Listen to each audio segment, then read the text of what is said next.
नुकतीच पार पडलेली लोकसभा निवडणूक, त्या लोकसभा निवडणुकीमध्ये महाविकास आघाडीला एकदम न भूतो न भविष्यती असं यश मिळालं. महाराष्ट्रामध्ये खास करून ते त्यांच्या असलेल्या तिन्ही पक्षांच्या असलेल्या परस्पर सहकार्यांच्यामुळं आणि खास करून उद्धव ठाकरेंचा जो एक झंझावात होता आणि सर्व समाजातील सर्व घटकांना त्यांनी अपील केलं होतं किंवा शरद पवार साहेबांच्या या वयातील त्यांच्या त्या उत्साहामुळे किंवा त्यांच्या एकंदरीतच प्रयत्नामुळे काँग्रेसला एक प्रकारची संजीवनी देण्याचं काम या निवडणुकीने केलं आणि या सर्वांचा उद्धव ठाकरे आणि शरद पवार आणि एकंदरीतच त्यांच्या पक्षाचे सर्व कार्यकर्त्यांनी केलेल्या मेहनतीमुळे, मनापासून केलेल्या कामामुळे काँग्रेसचे अनेक खासदार निवडून आले होते. ही एक वस्तुस्थिती आहे. पण सध्या सभेला सामोरे जाताना काँग्रेसचे काही जे नेते आहेत, जसं की नाना पटोले असतील किंवा वडेट्टीवार असतील, त्यांची विधानं बघितली की असं वाटतं की त्यांना महाविकास आघाडीमध्ये उद्धव ठाकरे हे काहीसे त्यांना नको आहेत किंवा ते डोईजड झालेले आहेत किंवा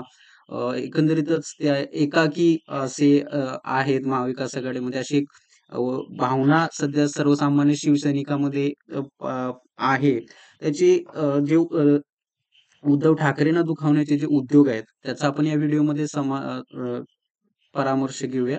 तर लक्षात घ्या, काँग्रेसचे एक खासदार जे होते ते बाळू धानोरकर, ते सुद्धा 1 वरून 13 खासदार निवडून आले. ते फक्त 3 फॅक्टर यामध्ये कारणीभूत होते. एक म्हणजे उद्धव ठाकरे, शरद पवार आणि मनोज जरांगे साहेबांचं मराठा फॅक्टर.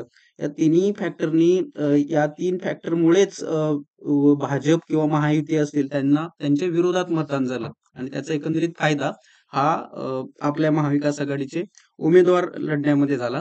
आता असा प्रश्न पडतो की काँग्रेसला जर 13 खासदार आले त्यांच्या स्वतःच्या कुवतीनुसार असं त्यांना वाटतं, तर मग गुजरात, मध्य प्रदेश, छत्तीसगड ह्यामध्ये त्यांचा सुपडा साफ का झाला? गुजरात आणि मध्य प्रदेशमध्ये तर काँग्रेसला एकही जागा नाही. असं का होतं? यामागची कारणं काय? याचं उत्तर नाना पटोले किंवा त्यांचे काँग्रेसचे जे हवेत असणारे जे नेते आहेत ते देऊ शकतात का? तर त्याचं उत्तर एकदम सर्व कोणीही सांगेल की अनेक शिवसैनिकांनी मनापासून काम केलेलं आहे. त्यामुळे काँग्रेसच्या सीटा ह्या आलेल्या आहेत. लक्षात घ्या, कोल्हापूर ही एक सीट पकडा तुम्ही. इथं श्रीमंत शाहू महाराज हे निवडणुकीला उभे होते. त्यांचा एक मान राखण्यासाठी म्हणून उद्धव ठाकरेंनी आपली सीट, कोल्हापूरची सीट ही त्यांना देऊ केली. त्यांच्या जागी जर दुसरा उमेदवार असता तर कदाचित काँग्रेसची ही सीट येऊ पण शकली नसती. इतकी परिस्थिती आहे तिथं. शिवसैनिकांची तिथं 3 ते 3.5 लाख स्वतःची त्यांची वोट बँक आहे. त्याचा फायदा तिथं त्यांना झालेला आहे. काँग्रेसचा नक्कीच एक जनाधार आहे. पण निवडून येण्यापुरता किंवा एक हाती निवडून येणे इतकी ताकद काँग्रेसची नाहीये. कोल्हापूर सारख्या मतदारसंघामध्ये सुद्धा हे वास्तव आहे. त्यानंतर बघा, सध्या बाळासाहेब थोरात असतील किंवा पृथ्वीराज चव्हाण ही काँग्रेसची एक समजूतदार आणि सर्वांना सांभाळून घेणारी जी एक लोक आहेत ती सध्या साईडला आहेत आणि जी काही विधानं करणारी लोक आहेत, जसं की पटोले असतील, वडेट्टीवार असतील, त्यांची विधानं काँग्रेसला एकदमच येत्या विधानसभेमध्ये खड्ड्यात घालतील की काय अशी परिस्थिती सध्या आपल्याला इथं दिसते. बघा, 2014ला सुद्धा भाजपनं एकदम दगा दिला होता आणि उद्धव ठाकरे खूप कमी वेळात निवडणूक त्यांनी लढवल्या होत्या.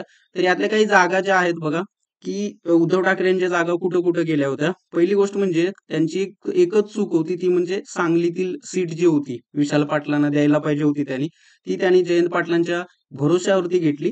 ती एक चूक होती, पण त्याचा फटका आपल्याला हातकणंगले मतदारसंघामध्ये बसलेला आहे. कारण हातकणंगलेमध्ये काँग्रेस सांगलीचा काही भाग येतो. सांगलीचे 3 तालुके येतात. तर त्या ह्याच्यामधला जो काँग्रेसला मानणारा मतदार आहे त्यांनी उद्धव ठाकरेंच्या जे सत्यजित पाटील होते शिवसेनेचे, त्यांना मतदान केलेलं नाहीये. तो एक फटका आपल्याला दिसतोय. या उलट कोल्हापूर सारख्या ठिकाणी अनेक गावामध्ये शिवसैनिक हे स्वतः त्यांनी मतदारांना मतदान केंद्रापर्यंत घेऊन गेलेले आहेत. हे आपण पाहू शकतो. अशी भरपूर ठिकाणी तुम्हाला उदाहरण दाखल देता येईल की जिथं शिवसेनेमुळे किंवा उद्धव ठाकरेंच्यामुळं काँग्रेसचा उमेदवार निवडून आलेला आहे. त्यानंतर बघा, सध्या आपल्याला सावध राहा अशा काही सोशल मीडियावरून आपण बातम्या बघतोय. काही जे निष्ठावंत शिवसैनिक आहेत त्यांच्या या माफक अशा काही प्रतिक्रिया आहेत त्या आपण याच्यामध्ये बघू शकतो की उद्धव ठाकरेंनी स्वबळावर निवडणुका लढवाव्यात. म्हणजे 2014 सारखे त्यांचे 63 जे आमदार निवडून आले होते, तसंच काहीसं चित्र या विधानसभेला सुद्धा आपल्याला कळेल. त्यानंतर बघा की काँग्रेसने काहीतरी कुठला त्यांच्या पक्षाचा व्यक्तिगत काहीतरी सर्व्हे केला आणि त्यांना असे धुमारे फुटायला लागले की काँग्रेसला सर्वाधिक जागा मिळतील, उद्धव ठाकरेंना एकदमच 30 किंवा 25 ते 30 जागा मिळतील, असं काहीतरी बालिशपणा त्या सर्व्हेमध्ये त्यांनी केलेला आहे. कदाचित पेड सर्व्हे असू शकतो हा. या एका सर्व्हेच्या जोरावर ते आपल्याला एकदमच खिजवण्याचे प्रकार सध्या चालू आहेत. ते एकदमच क्लेशदायक आहेत या ह्याच्यामध्ये. तर ही निवडणूक बघा, या निवडणुकीमध्ये आपण फक्त महाराजांचा एक मान, श्रीमंत शाहू महाराजांचा एक मान, त्यांच्या वयाचा मान ठेवून ही सीट दिली होती आणि ही सीट निवडून आणली होती. हे लक्षात घेणं गरजेचं आहे. त्यानंतर याच्यामध्ये काही त्यांच्या मुख्यमंत्री असताना काही चांगल्या योजना त्यांनी म्हणजे किंवा शेतकऱ्यांसाठी त्यांनी सरसकट कर्जमाफीचा त्यांचा जो पहिला निर्णय होता, तो आपण इथे लक्षात घेतला पाहिजे. की आणि सध्याचे जे राज्यातील मुख्यमंत्री आहेत ते सध्या काय करतायत बघा. लाडकी बहीण म्हणजे फक्त निवडणुका जिंकण्यासाठी केलेलं काहीतरी एक मतदारांना दिलेला आमिष म्हणू आपण. तर या उलट तामिळनाडूचे मुख्यमंत्री बघा ते कसे नवनवीन इंडस्ट्री आपल्या आपल्या तामिळनाडू राज्यामध्ये आणायचा प्रयत्न करतायत आणि आपले भाजपचं सरकार किंवा महायुती सरकार आहे आपले उद्योग गुजरातला कसे पाठवता येतील यासारखे उद्योग करताना दिसत आहेत. खरे उद्योग ते असेच आहेत.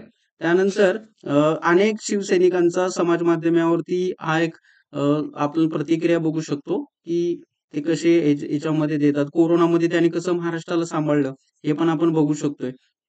की काही निवडक प्रतिक्रिया म्हणजे बघा उद्धव ठाकरे अचानकच बॅकफुटवर कसे गेले. कारण महाविकास जरी आघाडी असली तरी सर्व काही इथं आलबेल नाहीये. त्यामुळे उद्धव ठाकरेंनी स्वबळाची चाचपणी करावी असं या आपल्याला प्रतिक्रियामधून दिसतं. तर एक लक्षात घ्या की कोकणचा जो बालेकिल्ला आहे, सिंधुदुर्ग असेल किंवा रायगड असेल किंवा ठाणे, कल्याण असेल, त्याच्यामध्ये उद्धव ठाकरेंचे उमेदवार का पडले? तर त्याचं एकच कारण आहे की शिवसेनेचं जे धनुष्यबाण चिन्ह आहे मुख्य, ते एकनाथ शिंदेच्याकडे आहे. त्यामुळे ते सुद्धा अजून मतदारांच्या मध्ये ठसलेलं असं आहे. तो एक फॅक्टर होता. याउलट शिंदे मुख्यमंत्री असल्याचा एक फायदा त्यांना झाला. म्हणजे त्यांनी सर्व साम-दाम, दंडभेद जो आहे, तो त्याच्यामध्ये पूर्णपणे वापरलेला आहे. पैशांचा अमाप वापर केला गेला या निवडणुकीमध्ये महायुतीतर्फे. हे लक्षात घेणं गरजेचं आहे. त्यामुळे इथं अनेक ठिकाणी आपल्याला पराभव हा झालेला आहे. किंवा छत्रपती संभाजी महाराज नगर मधील बघा हा एक मराठा फॅक्टर पण तिथं कारणीभूत होता की जिथं चंद्रकांत खैरेंचा पराभव होण्यामागे तर असे भरपूर फॅक्टर आहेत जे आपण इथं लक्षात घेतलं पाहिजेत.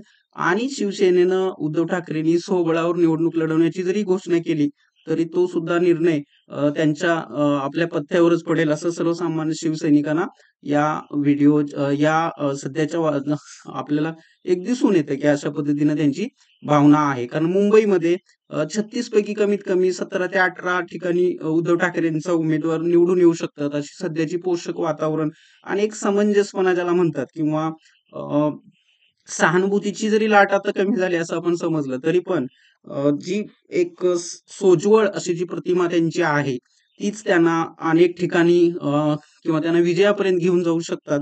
सध्या संघटन काहीसं दुबळं झालेलं आहे मान्य आहे आणि पदाधिकारी पण साथ सोडून गेलेले आहेत पण ते परत येतील.